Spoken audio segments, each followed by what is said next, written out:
Okay, I want to start out this episode with what looks on paper like a complete failure. So, 3 weeks ago, I finished working with a nutrition and weightlifting coach, Ashley, who's incredible, who I've definitely talked about before. And we worked together for an entire year. And the day that I finished that 1 year program, I was and am the exact same weight I was when I started. And if you look at that result alone, you would think it didn't work. It was a failure. It was a lost investment. But I actually think that it may have been the first and only real chance I have ever had at lasting change when it comes to my body in 45 years of life. Because what the last year revealed to me is that I don't really need any more information. What I did need and didn't know that I needed was the structures around my life to change enough to support a different identity. You see, I didn't realize because I had done so much work on myself with my business and my own concept of motherhood and friendship and many other areas that I was sorely in need of an identity upgrade. So, examples of this are that my schedule was not built in any way for this new healthy, fit me identity. My relationship to food was doing emotional jobs for me that it wasn't its job to do.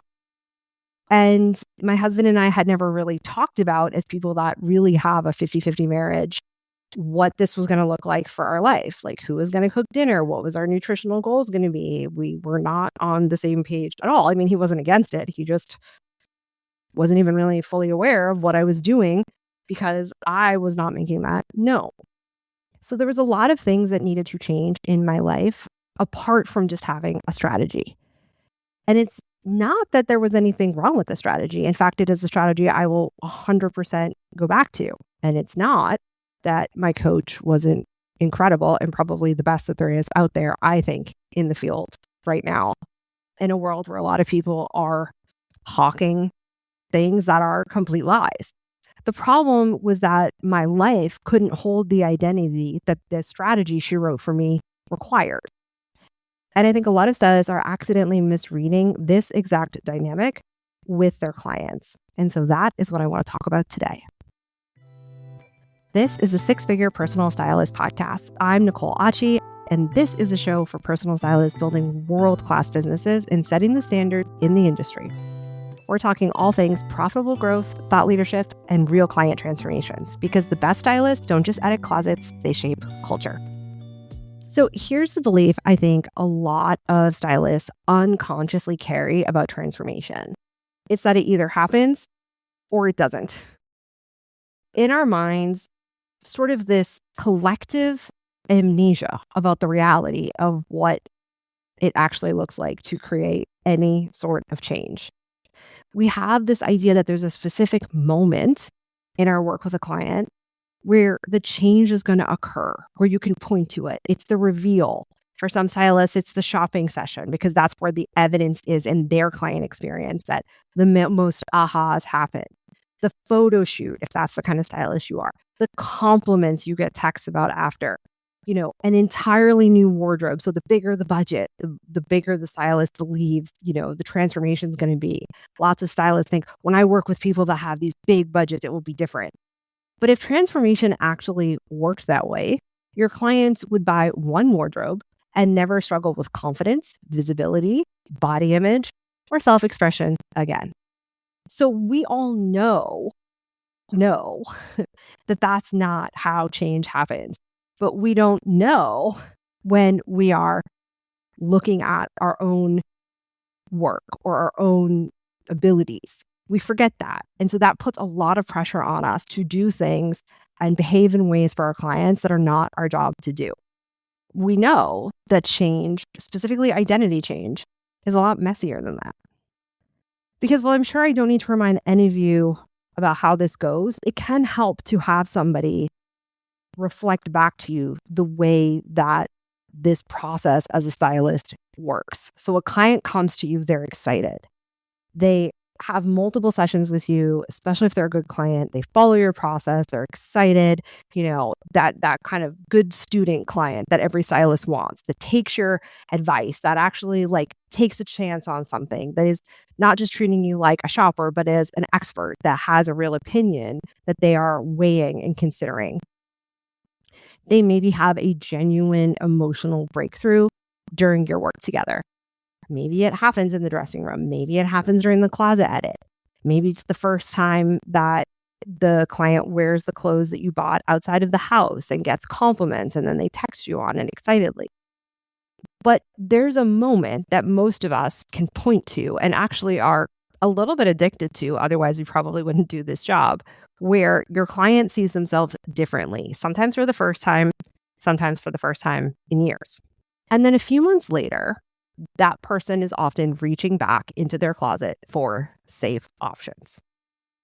Not always, not entirely leaving behind the work you did together, but there's a little bit of a regression sometimes.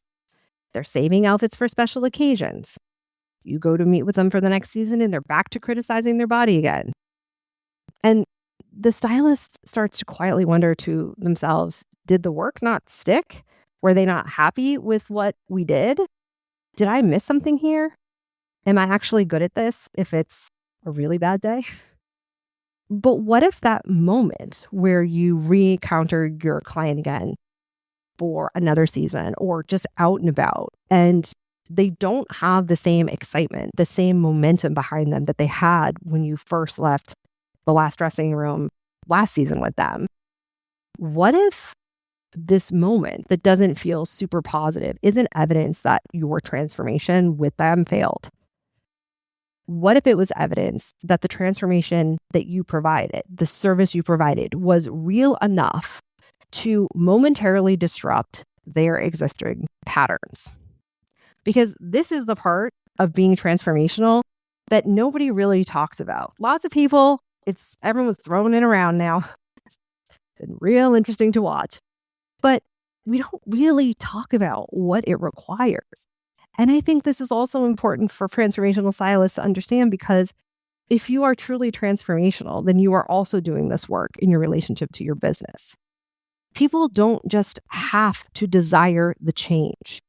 They have to survive becoming somebody new. And that is much harder to do. Everybody wants to change. Everybody wants to be someone different. Everybody wants to make six figures, $500,000, millions of dollars, be famous on the internet without anybody being mean to them, be the perfect parent, have the perfect body, right? That's literally like why we have commerce, it feels like, in our society, because people want to change. But they can't just have that desire. They have to be willing to go through the discomfort of becoming somebody new. There is no part of anything worth having that doesn't require some discomfort. And we know that because if everybody, could be a millionaire, they would be. But it's hard. So there's a reason why everybody isn't. A client can consciously want visibility, to have a strong visual presence, to command a room with confidence consistently, day in and day out, a stronger presence at work, to be respected, not just liked, and still have a nervous system that associates those exact things with danger. And I do have a moment here where I'm like, ooh, do I want to bring up nervous system? But that's the best word I can think of. You could say a view of themselves that is stronger than the few weeks you spent together, right? They don't have as much evidence for the person they want to be as for the person that they've been for however many years. And for most people, being seen, especially for women, has historically come with judgment. And this can be as small as like somebody's mom telling them once that they don't look good in florals and you hearing about it later when they're 53 years old in a closet edit, or being told at work that the way that they're showing up is going to cost them something, or being broken up with because, you know what, you're not my visual type. There's a lot of things people come to you with.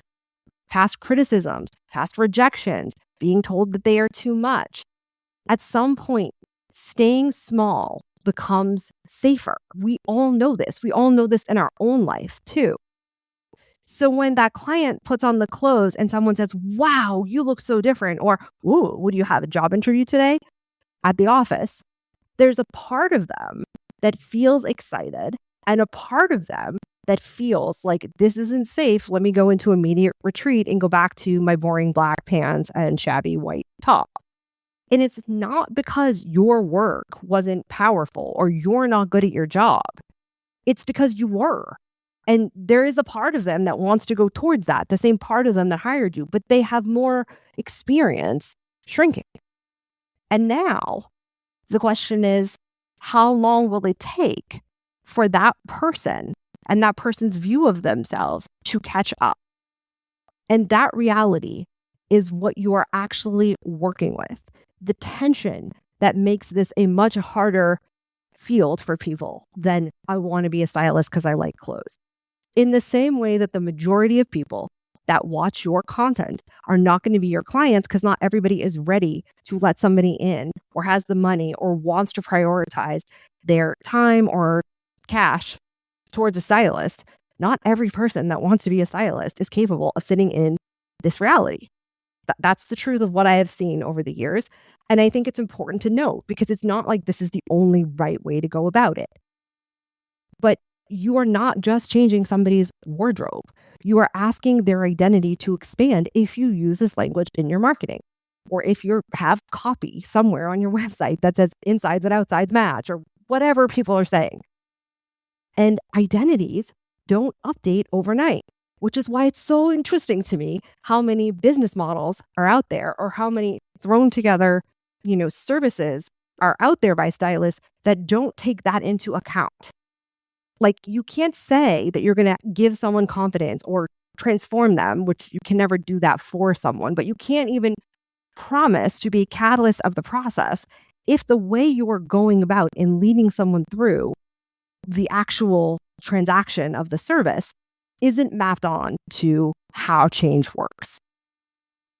The reality is that the majority of people, which is why I always teach my clients that they need to market to a certain kind of person.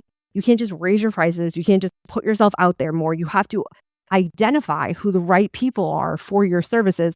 The majority of people are not in a position where they will not default to interpreting any type of expansion, especially any type of expansion that is viewed by other people, that is viewed publicly as a threat to their safety.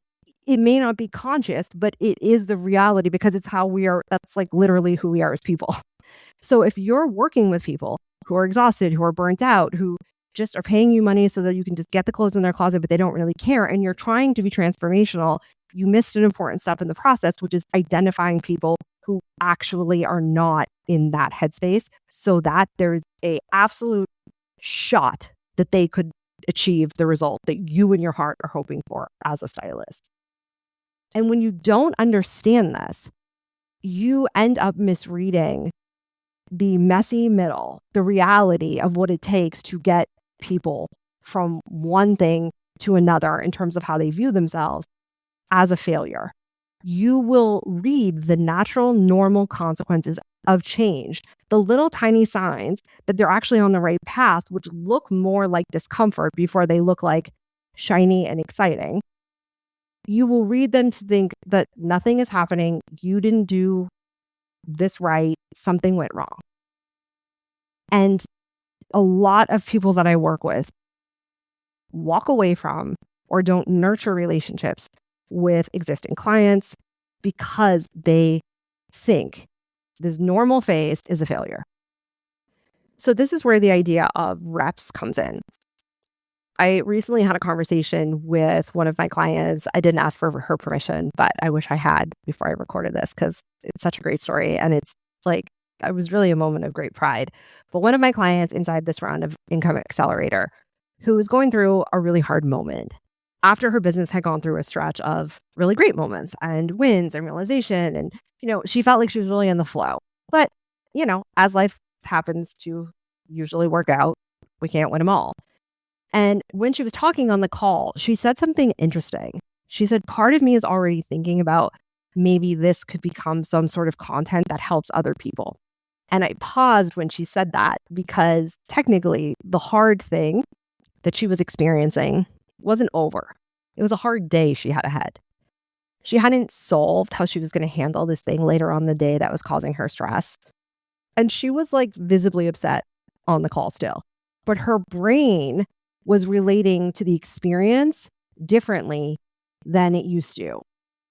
And that kind of a shift in the moment of difficulty is something I didn't even know to look for with a client before I understood and was trained in transformational coaching. And it would have sent me into over delivery mode in the past, seeing a client upset on a call like this and trying to fix something for her that was not mine to fix. But her brain had already started to relate to struggle differently because she had been in the container doing the reps. She fully showed up for this program, this client. And she had been repeatedly exposing herself to the discomfort that happens when you're trying on a new business model, when you're doing new things, when you're saying things on the internet that you've never said before. Repeated weeks to the tune of 2 months of continuing to show up even before she fully believed in herself. She had evidence that it was going to be, a huge raving success. Her identity had started to change. And it was still an uncomfortable moment for her. Both things were true. And to be totally honest with you, that's the part that no nutrition plan that I did, no lifting strategy, no business coach, no business strategy, no marketing plan could give me or you either, because the information can be there, right? I know this as someone who now runs program after program after program, but the reps happening outside the plan, the emotional patterns, the lifestyle shifts, the identity work that was or wasn't done before the person encounters the plan, the strategy, the service, those are on a completely different timeline.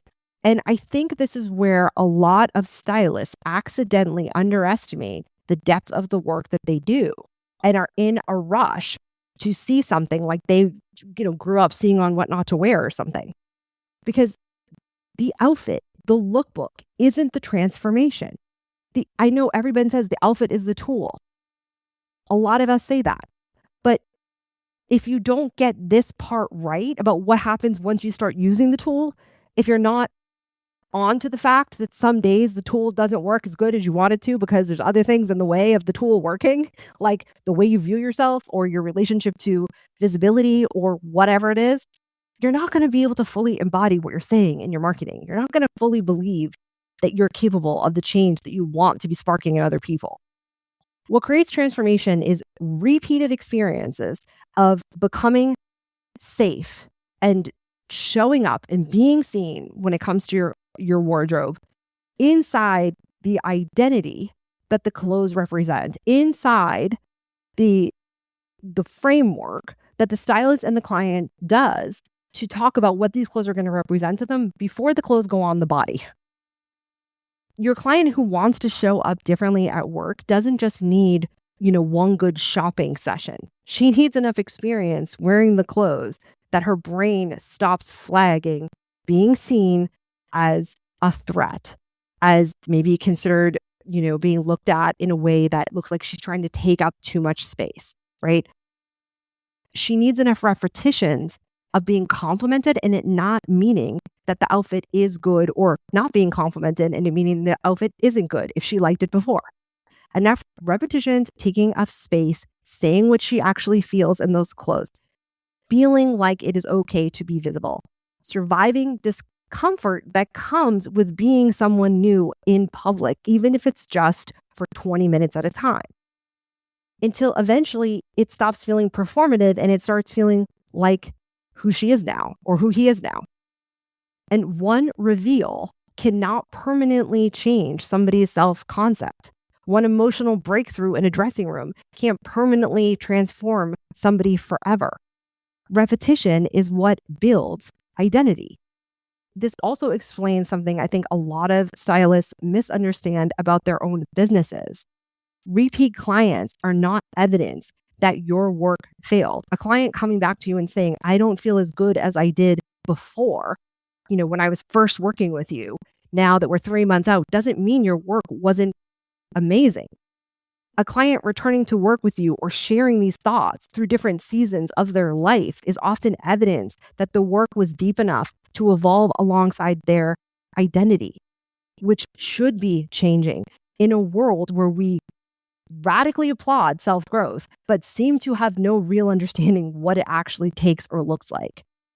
People change careers, they become parents, they go through divorces, they age, they experience loss, they step into leadership, they fall out of leadership, they outgrow old versions of themselves every single day.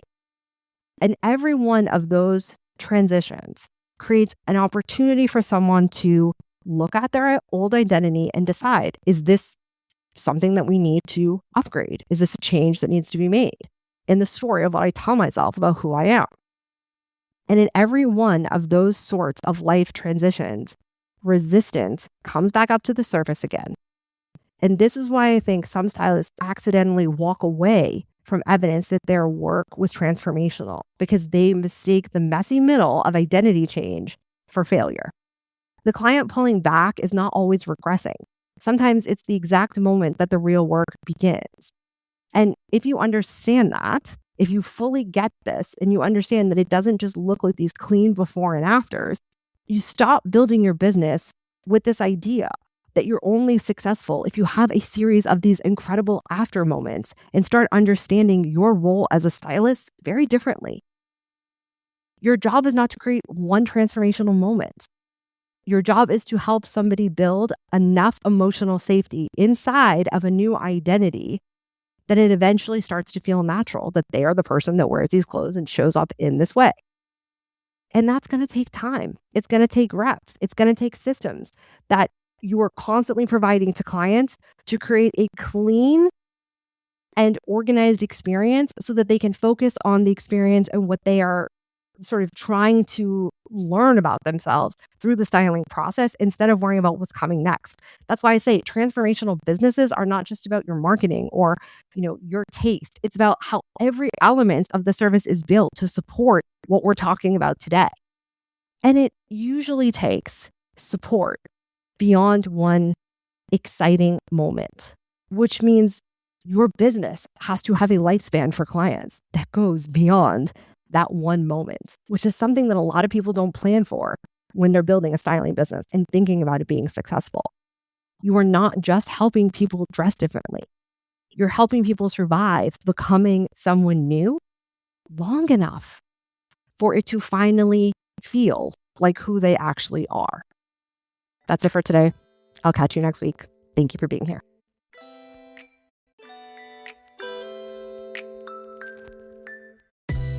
Thank you so much for hanging out with me. It turns out that social proof is actually pretty important, so if you could help me out, I'd so appreciate it. If you just had a quick free moment and could leave me a rating or review on the podcast app, that would be killer. And even better, if you wanted to share this episode on Instagram and tag me, that would totally make my day. And it would bring so much more awareness to the podcast and would help other stylists just like you who are looking to build lucrative styling business, because the better each of us does, the better all of us do. Thanks for hanging out with me, and I'll chat with you next time.